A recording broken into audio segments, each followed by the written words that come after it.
Hello and thank you for watching my video. My name is Astrid Krasniqi. I'm Cisco CCNA and CCNP and Palo Alto certified instructor. On this video we are covering PCN-SA 210. This is our chapter 2 initial device configuration. This is the first video of chapter 2, which is 2.1 administrative control. Initial access to the firewall. Palo Alto network firewalls, they offer dedicated out-of-band network management, either using Ethernet interface, that is labeled MGT, or using serial console connection, which is labeled console. Now, that's your management interface, Ethernet management interface, or we can connect it through console. Now, if I connect through the management interface, I have to put the PC in there and connect with the Ethernet cable to that management interface port. Now, by default, that port has got default IP address 192.168.1.1. That's your default. Now you have to make sure that this PC has got same IP address on, well, not same IP address, but on the same subnet. 1.2, for example, it will work. And then as long as you can ping, it'll be fine. Virtual machine series have the management port as configured as a DHCP client. And then you have to check from your virtual machine what are the IP address that it's going to issue to the Palo Alto network firewall. On my virtual machine, which I'm using VM-50, I have set an IP address to 192 statically, so 192.168.1.254. The home PC is in the same subnet. I should be able to ping it, and then we can access it. Now, by default, the firewall has got one single administrative account, both username admin and password admin. And that goes without saying. You have to change them. That's a default, so you have to go and change them. A firewall will not let you forget. So once we log on through the web interface or CLI, until you will get a message either through the web interface or the command line interface until the default password has been changed. Local administrator password, it is encrypted using the firewall master key. Now there's 4 ways we can manage or we can have administrative access to the firewall. First, we can access it through web interface. And that's what we're going to do. The most of the configuration, we're going to do it through web interface. Another way we can access the firewall is using a command line interface through the console port, either through SSH or Telnet. Well, Telnet is not enabled by default because it is unsecure. Only SSH is enabled. Now, coming from Cisco background, I love command line interface. It's so much easier for me to configure. I didn't really like GUI or web interface, but with Palo Alto you have to, all the configuration we're going to do through web interface. Not all, I'm going to show you some commands, but most of the configuration is going to happen through web interface. Another way we can manage a Palo Alto firewall is through Panorama. Now Panorama is like a centralized management. If you have, for example, many Palo Alto network firewalls in your network, imagine you have 20, 30, 40, and so on. You don't want to go and manage one by one. You can manage them from a central location like Panorama and just push the configuration to them. Another way we can administrative access the Palo Alto network firewall is using REST XML APIs. This is used for if you, for example, export configuration and then you want to import it, make some changes, then import them. You can use the XML APIs. This is my lab that I'm going to be working. And well, it has got more stuff on it, but for the moment, that's all we're going to need. We're going to need a management interface, and we're going to need our PC connected to the virtual machine or the firewall. Now, the VM-50 is the firewall that I have downloaded, and I've got it running on my machine. Now, this virtual machine has got more interfaces that we're going to bring them into play later when we do a bit more advanced stuff. But at the moment, we're just going to do initial configuration. So we're going to connect to the firewall, to the management interface, and configure basic configuration. I don't want you to rush and think, oh, I want to do this. You have to really slowly understand everything, especially for the exam as well. They're going to come up and ask you questions and so on.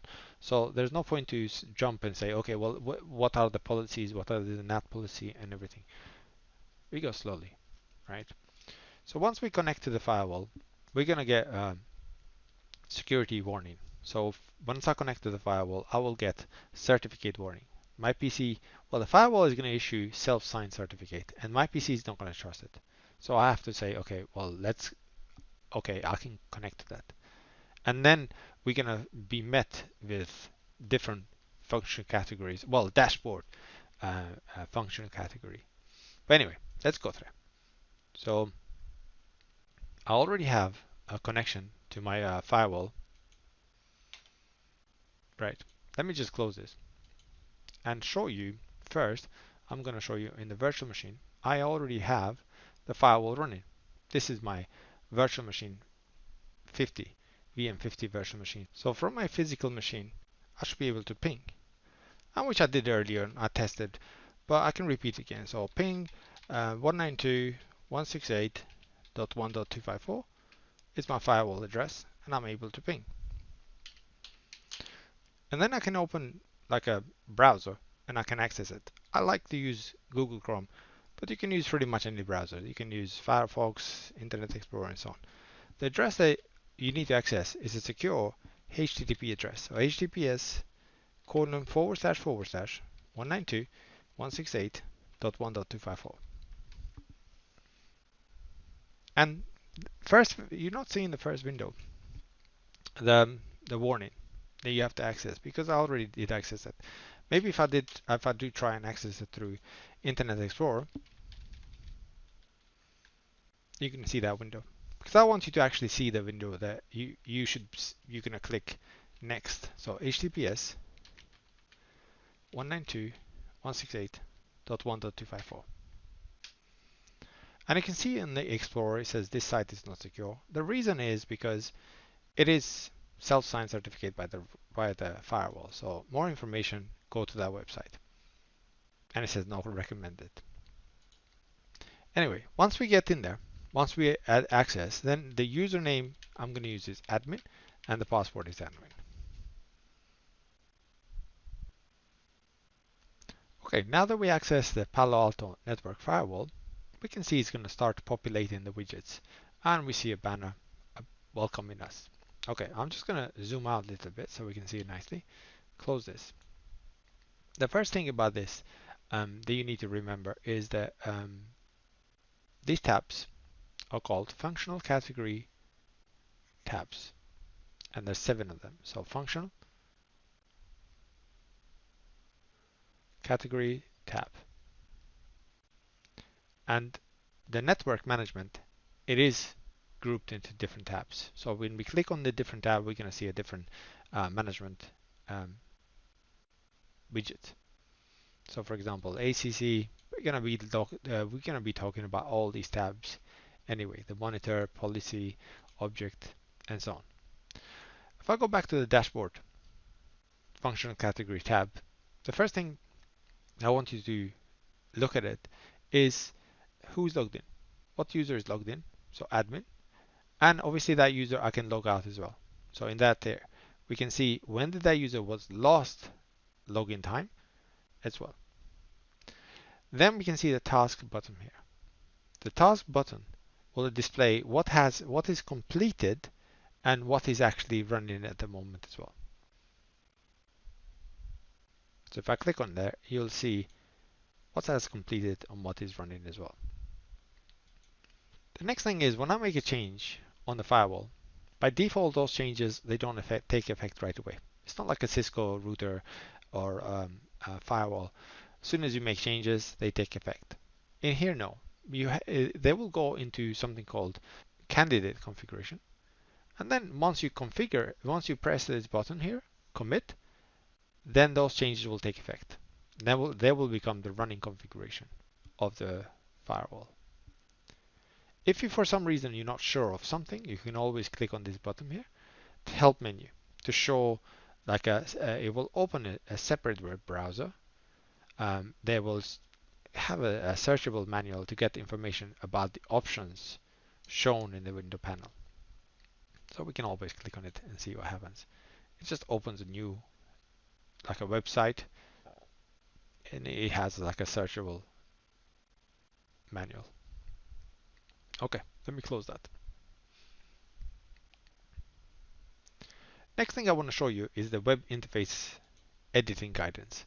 So let me clear this stuff. And then if I, for example, say that I want to configure something, right? So I'm going to configure NAT policy, but it doesn't really matter. I'm just showing you this. It's not about the NAT. Later, NAT comes like in the third chapter. But the first thing I want you to notice is this yellow squiggly lines. That means that there's information that you have to populate it in there. And then, for example, at the moment we are in General tab, and General tab has a yellow highlight.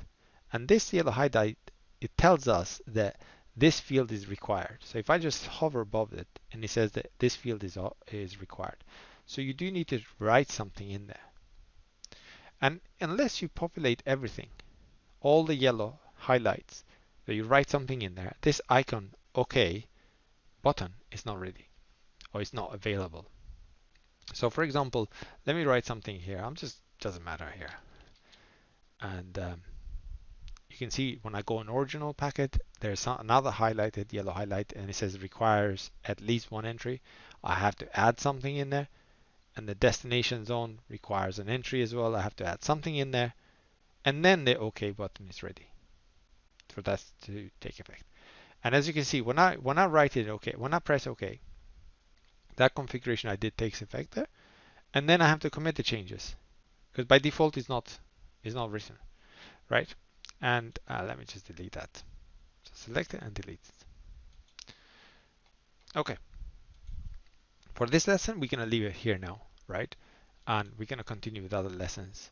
So what we talked about is functional tabs here. There's 7 of them, functional tabs. Who logged in? When was the last time they logged in? The task being completed. Commit icon will be, you see, is here is grayed out. There's nothing. There was no changes when I took this screenshot. And help menu as well. We have. And then when we edit something, you should always pay attention to the red squiggly lines here. That means that some information needs to be filled. So when I click on general, you see the yellow highlight there. That means the information has to be filled. All these stuff you don't have to fill them, even though they are recommended you should fill them, but you don't have to fill them. And then once you fill them, you press OK. OK will be available. Thank you for watching this lesson 2.1 Administrative Control of Chapter 2 Initial Device Configuration.